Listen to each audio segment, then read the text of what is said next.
আসাম মালা রোডের পাশে থাকা পুরনো পিডব্লিউডি রাস্তার পাথর নিয়ে উত্তাল পরিস্থিতি হাইলাকান্দি শহরের নিকটবর্তী স্থানে।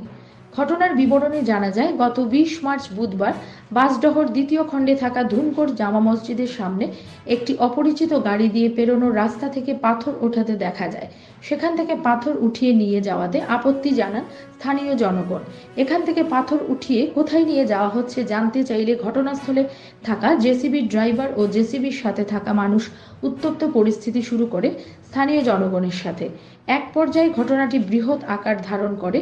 সঙ্গে সঙ্গে ধুমকড়ের পাশে থাকা মাটিজুড়ি এলাকা থেকে কিছু যুবক এসে জেসিবি ড্রাইভারের পক্ষ নেন বলে অভিযোগ স্থানীয়দের।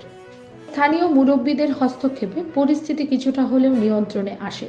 পরবর্তীতে ধুমকড় এলাকার মানুষ মাটিজুড়িতে ব্যক্তিগত কাজে গেলেও তাদের উপর আক্রমণ করা হয় বলে জানান তারা। অন্যদিকে অপরিচিত ফোন নাম্বার দিয়ে হুমকি দিয়েছেন মাটিজুড়ির কিছু যুবক। এরকম কাজের পেছনে কার হাত রয়েছে এ নিয়ে কোনো সন্ধান পাওয়া যায়নি। তবে কার ইশারায় এই পুরনো রাস্তার পাথর খোদাই চলছে, কোথায় নিয়ে যাওয়া হচ্ছে এই পাথরগুলো, কারো কি ব্যক্তিগত কাজের জন্য এই পাথরগুলো উঠিয়ে নেওয়া হচ্ছে, এই নিয়ে প্রশ্ন জাগছে স্থানীয় জনগণের মনে। আসাম প্রাইম নিউজ 24/7 হিফজুর রহমান বরভূইয়ার প্রতিবেদন, ভয়েসে জয়দীপা চক্রবর্তী।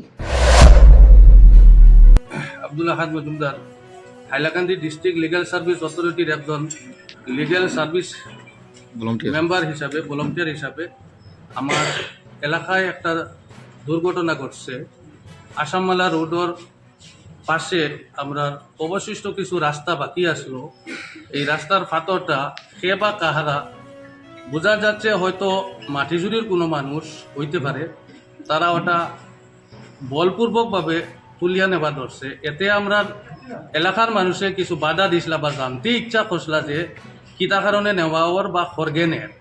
এতে দেখা গেছে কোনো ধরনের উত্তর না দিয়া মাটিজুড়ি এবং ওই এলাকার মানুষের মধ্যে একটা সংঘর্ষ দেখা দিছে। তো আমি ডিস্ট্রিক্ট লিগ্যাল সার্ভিসের একজন মেম্বার হিসাবে ডিস্ট্রিক্ট লিগ্যাল সার্ভিসের কাছে অনুরোধ জানাই আর এটার একটা উপযুক্ত তদন্ত হোক, যাতে ভবিষ্যতে এই ধরনের কোনো দুর্ঘটনা না ঘটে।